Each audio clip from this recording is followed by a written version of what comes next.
नमस्कार मित्रांनो, ठरलं तर मग या सिरियलमध्ये काय घडलं आपण ते बघणार आहोत. अर्जुन, चैतन्य आणि सावंत पोलीस संतोष समोर येतात.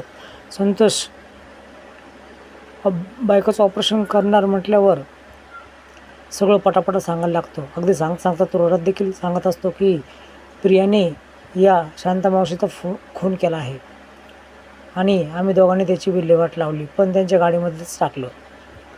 आता त्याच वेळेस त्याची बायको देखील त्या ठिकाणी बोलवण्यात येते आणि बायको सांगते की माझं ऑपरेशन हे अन्नपूर्णा ट्रस्ट करणार आहे, अर्जुन दादा करणार आहेत. आता तुम्ही काही खोटं बोलू नका आणि खुनाचा आरोप तुमच्यावरचा काढून टाका. त्यावेळेस संतोषला खूप आनंद होतो आणि दोघेही आभार मानतात. त्याच वेळेस सायलीचा फोन अर्जुनच्या मोबाईलवर येतो आणि एक गुणपाठ, रक्ताचे डाग आणि नंबर प्लेट आपल्याला अपूर्णाजीच्या रूममध्ये सापडले आहे. त्यावेळेस हा फंटास्टिक प्रूफ आहे असं तो बोलतो.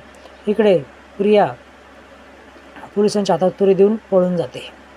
आता पळून जाताना ती खूप छान प्लॅनिंग करते. दुसरीकडे कशा तरी आवाज करते आणि तिकडून ती पळून जाते. आता इकडं पळून जाताना एक मंजिरी नावाची सायलीची मैत्रीण बघते आणि तिला पटकन कॉल लावते.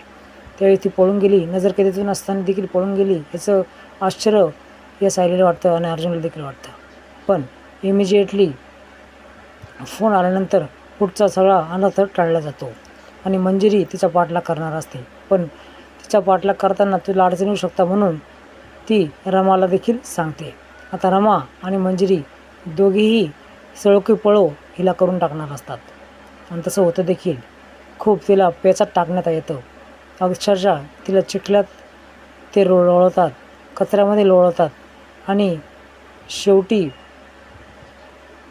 ते दोघीही तिला पकडतात आणि अर्जुन सायलीच्या घरी अक्षरशः घराबाहेर आपापच पोहोचवतात. पण पोहोचण्याआधी हे दोघेही तिचे खूप हाल करतात.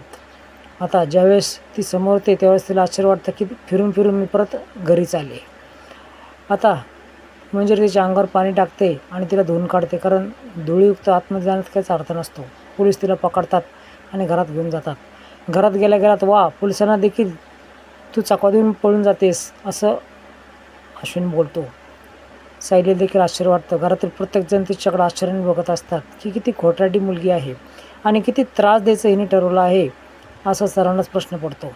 त्यावेळेस सायली, अस्मिता, अश्विन, कल्पना तिला खूप झापतात. कल्पना तर बोलते हिला पोलिसांमध्ये द्यायलाच पाहिजे. त्यावेळेस मी जेलमध्ये जाणार नाही अशी ही जोरात ओरडते आणि तिचा सासूवरचा आवाज बघून या दोघी तिच्या सणासण कानामागं ओढतात. अक्षरशः खोटं नाही बोलत आहे, आठवडाभरापासून तिच्या कानामागच मारण्याचा कार्यक्रम चालू आहे. अगदी कानफड्या नावास पडलं आहे तिचं. प्रत्येकजण तिलाच मारतोय. आता उद्या तर तिला खूपच मारणार आहेत, कारण सगळ्यांशी खोटं बोलणे सत्य हे सर्वांसमोर येणार असतं. आता हे दोघींचेही आभार ही सायली मानते आणि तुमच्यामुळेच हिला पकडण्याचं यश आम्हाला मिळालं असं सायली त्यांचं गोड कौतुक करते आणि तीही मिठी मारतात. खरंच तर त्याच्या मैत्रिणी खूप चांगल्या असतात. आता सायली प्रतापरावांना सांगत असते की खूप खोटं बोलली आहे. खरं तर यांच्या हातामध्ये DNA रिपोर्ट आलेला असतो. त्याच वेळेस खाली पूर्ण आजी आलेली असते आणि अस्मिता आवाज देते आणि सर्वांना खाली बोलवते. त्याच वेळेस कल्पना, रविराज, प्रताप, घरातला एक एक जण त्या ठिकाणी हजर असतो. रविराजचा प्रश्न पडतो की आम्हाला इथं का बोलवण्यात आलं आहे. त्यावेळेस तुम्हाला धीराने जो सांगणार आहे ते धीराने ऐकायचं आहे असं सांगण्यात येतं. अगदी पूर्ण आजीला देखील अर्जुन सांगतो. सायली पुढे बोलू लागते, आपल्या घरामध्ये एक अशी व्यक्ती आहे की तिच्याविषयी आपण मुखवटा बाहेर काढणार आहोत. त्यावेळेस काय केलं आता हिने, अजून काय खोटं बोलायचं बाकी ठेवलं आहे का हिने असं प्रताप बोलतो. त्यावेळेस हे साधं खोटं नाही आहे, खूप मोठं खोटं आहे असं अर्जुन बोलतो.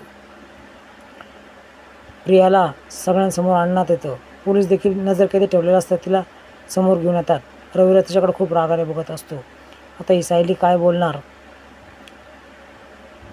अर्जुन काय सांगणार, हा एपिसोड तुम्हाला पुढचा बघायचा आहे आणि हा रिव्ह्यू देखील बघा. सर्वांनी देखील तिचा पोल कसा खोललं जातं, तिचं पितळ कसं उघडं पाडण्यात येतं हे बघूयात.